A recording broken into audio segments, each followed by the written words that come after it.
Welcome to the session 44 and 45, that is impact of technology. In this session, we will study about various plant level implications. The main learning objective of this study is to study the various plant level implications of technology to the business as well as economy.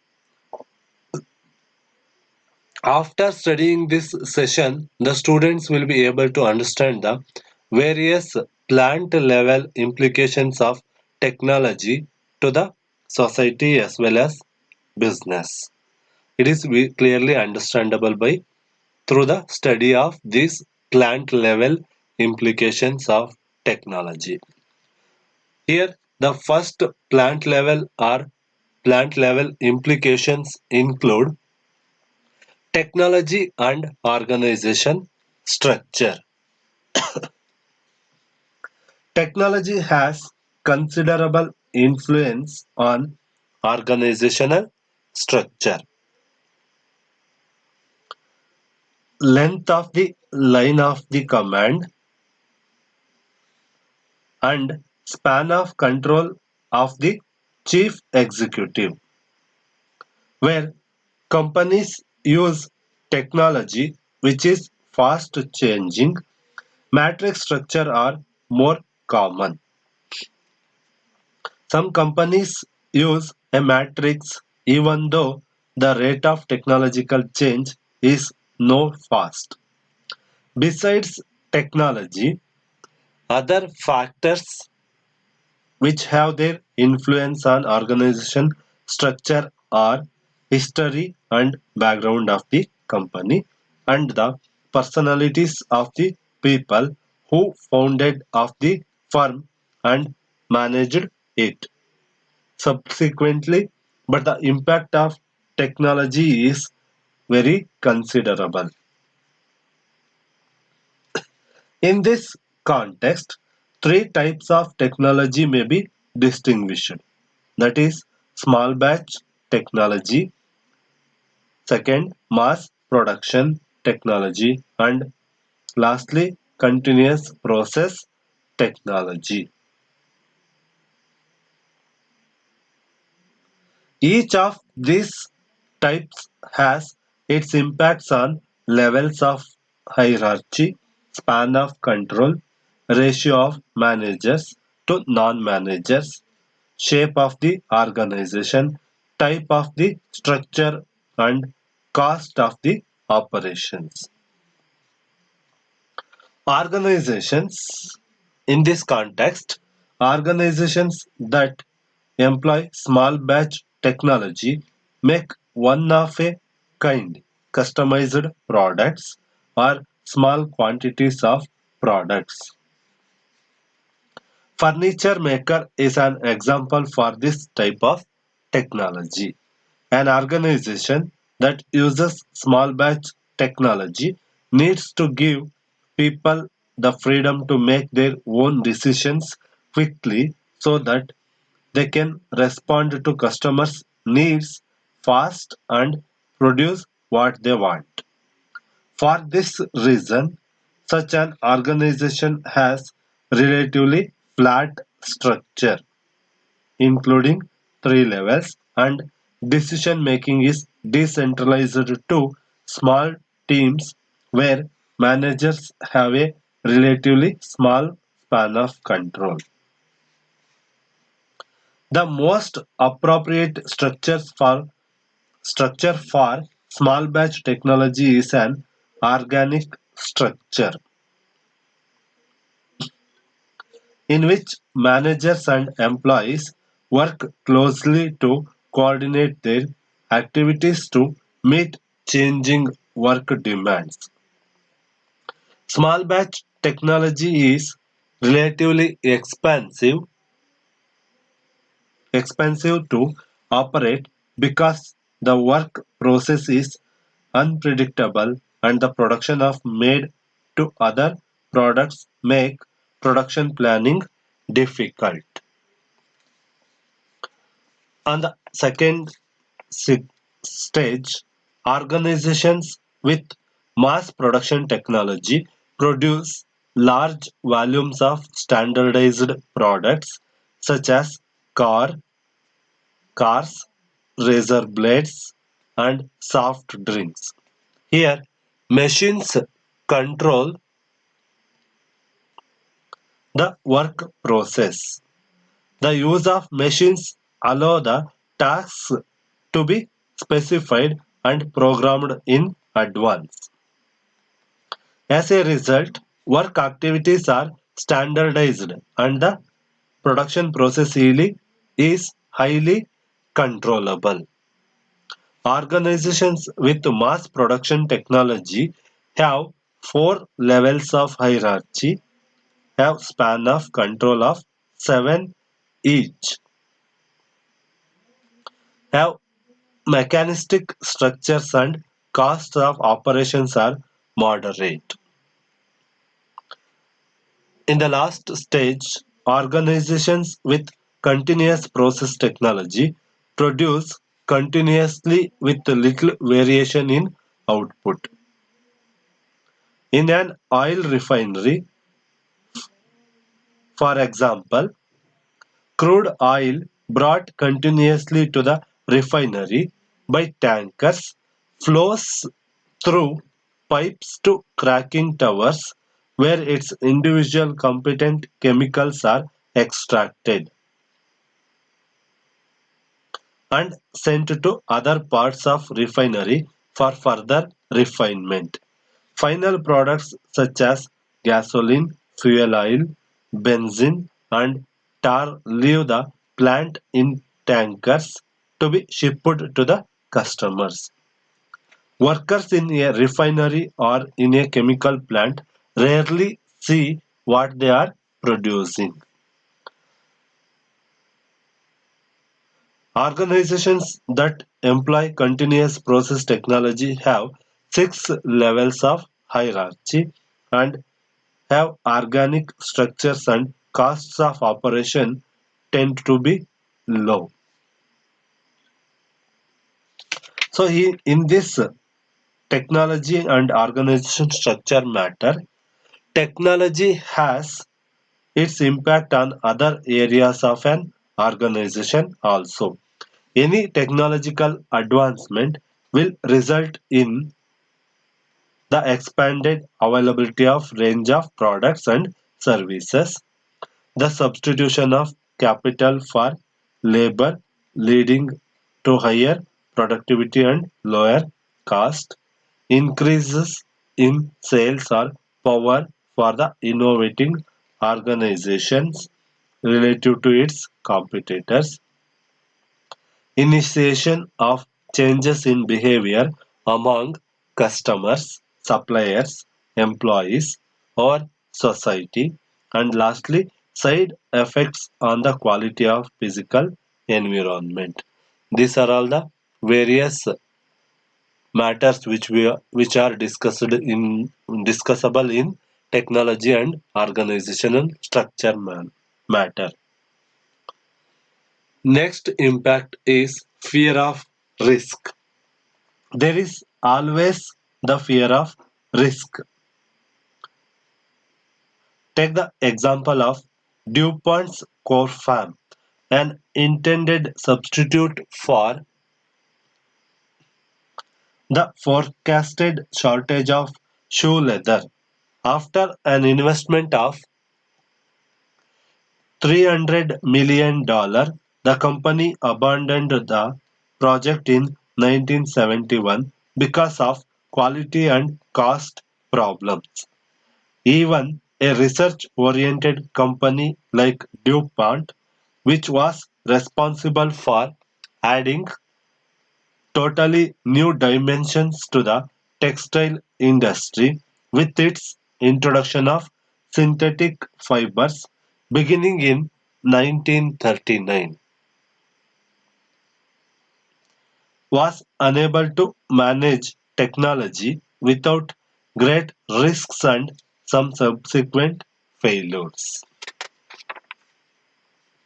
Next impact is resistance to change. The manager of a given business unit shall face resistance to change because new technology poses new problems which may not be which may not be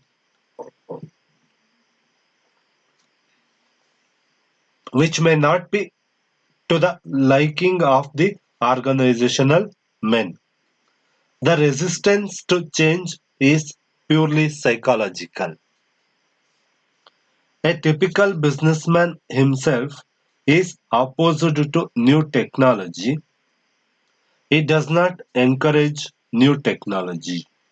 Reasons are not purely psychological. Adopting new technology is expensive and risky also. When he is making enough money with obsolete technology, why must he why must he worry about new technology? Here, the case of meanwhile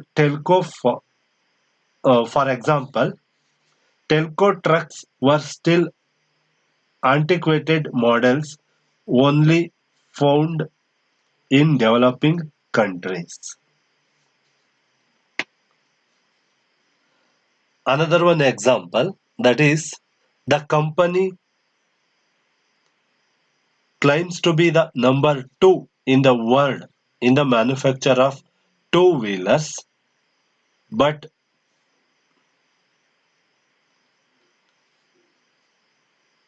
during the last 2 decades, the company could not develop a self-starting scooter.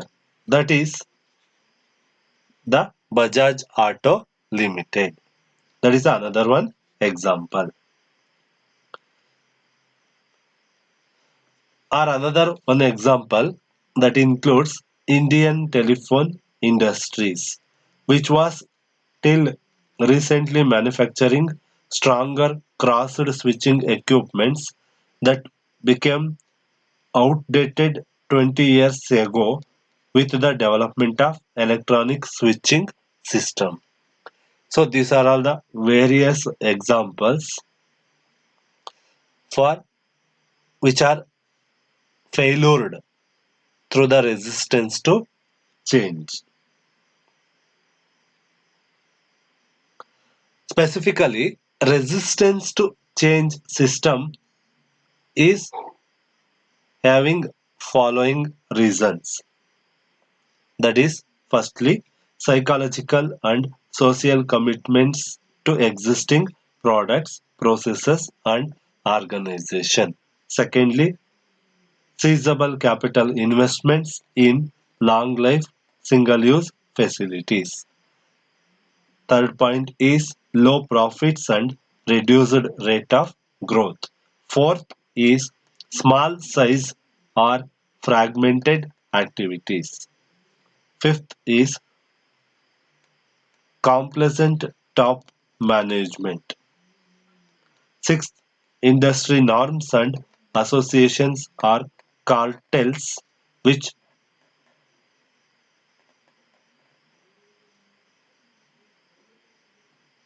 perpetuate to the perpetuate to industry bonding thinking. Lack of Seventh point is to lack of successful entrepreneurial models to emulate. Lastly, powerful labor resistance to change in methods. These are all the various reasons for resistance to change. Next is e-commerce and e-business.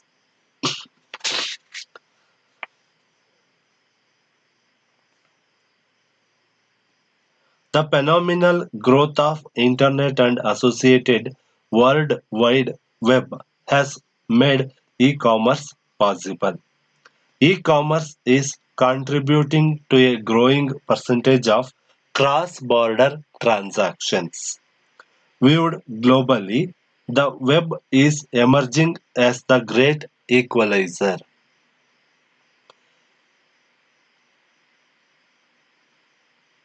The web allows both small and large to expand their global presence at a lower cost than ever before. It will rolls back some of the constraints of location, distance, scale, and time zones.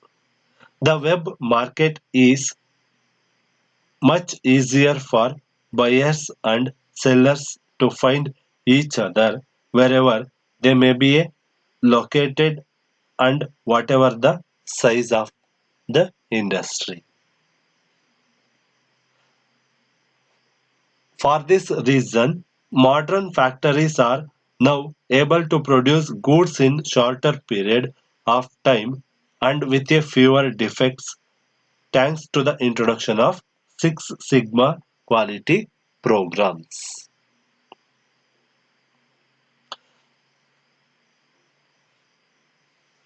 Here, e-commerce focuses on marketing and sales processes. E-business emphasizes integration of system, process, organizations, value chains, and markets coordinatively. Integrated operations through internet helps to build new relationship between businesses and customers.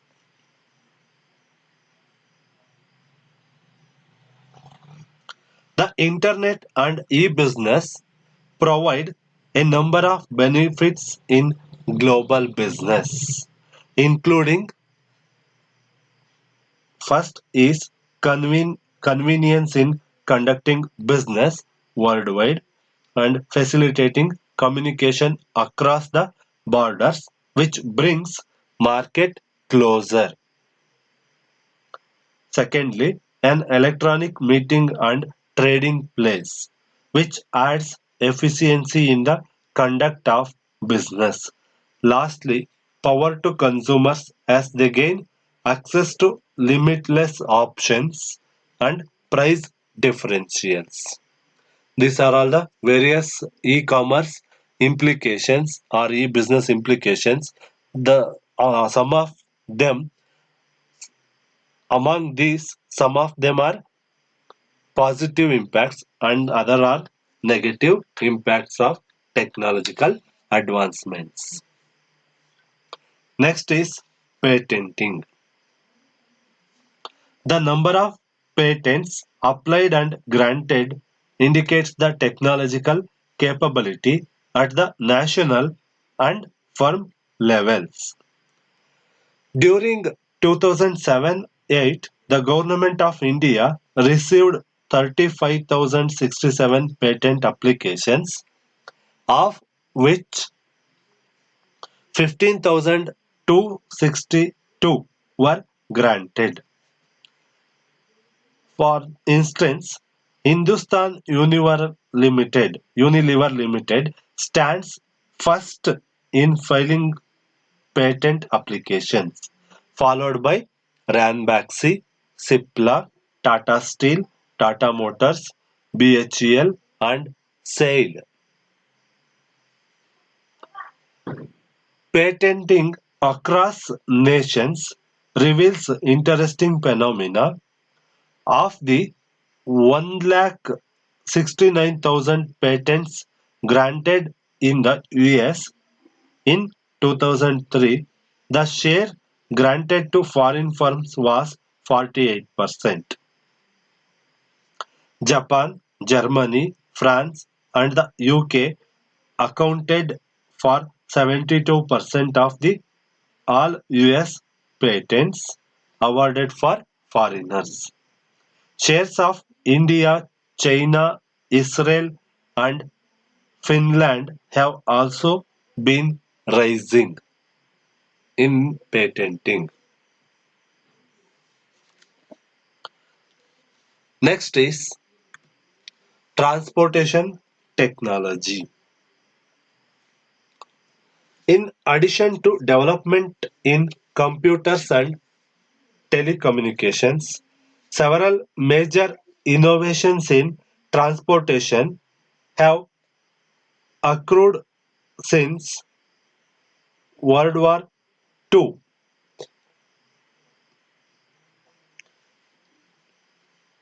In economic terms, most important are probably the development of commercial jet aircraft and super freighters and the introduction of containerization, which simplifies transshipments from one mode of transport to another mode, while the advent of commercial jet has reduced the travel time of business people. Containerization has lowered the costs of shipping goods over long distance. Next is disruptive technology. Technological advancements are mind blowing.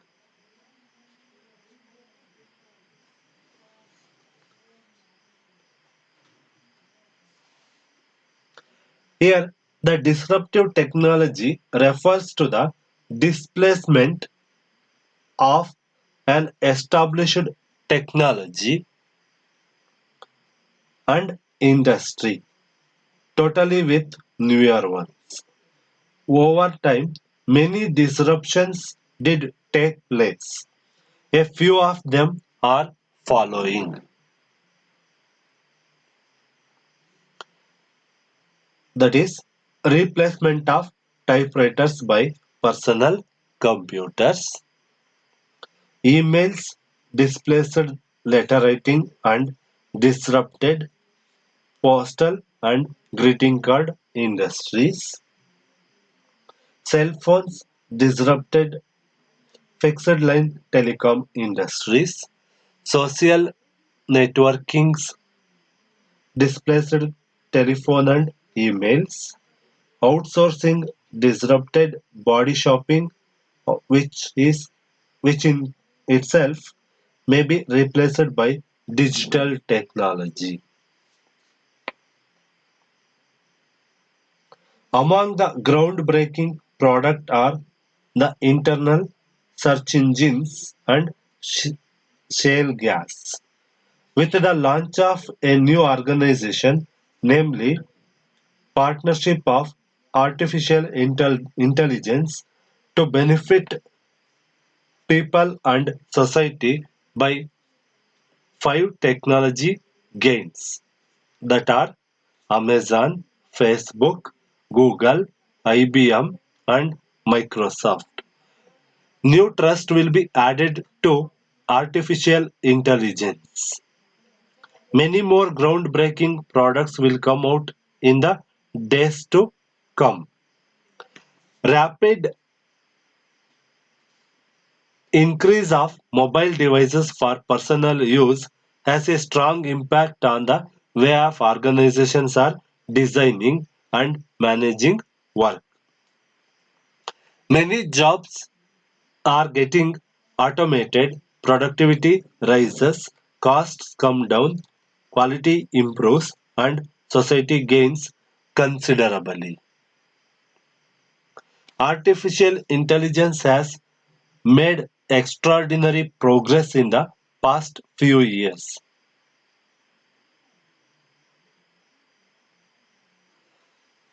Next is globalization of markets.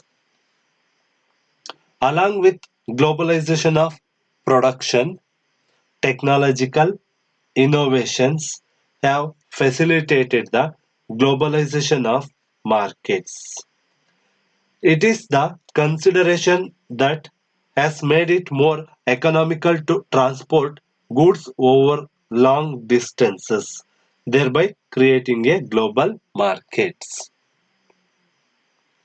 Low-cost global communication network such as World Wide Web are helping to create electronic global marketplaces.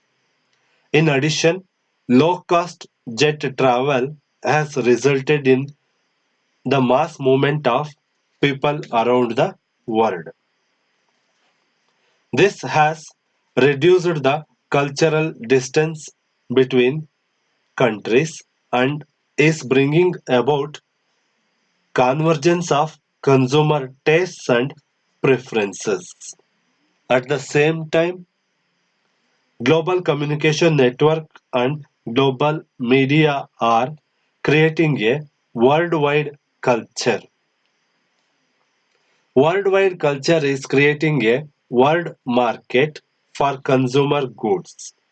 Signs of world market are already visible in this matter.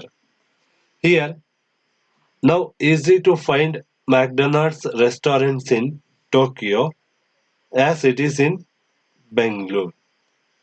To buy a Sony Walkman in Mumbai as it is in Berlin. And to buy Levi's jeans in Paris as it is in San Francisco. These are all the examples which we found in globalization of markets.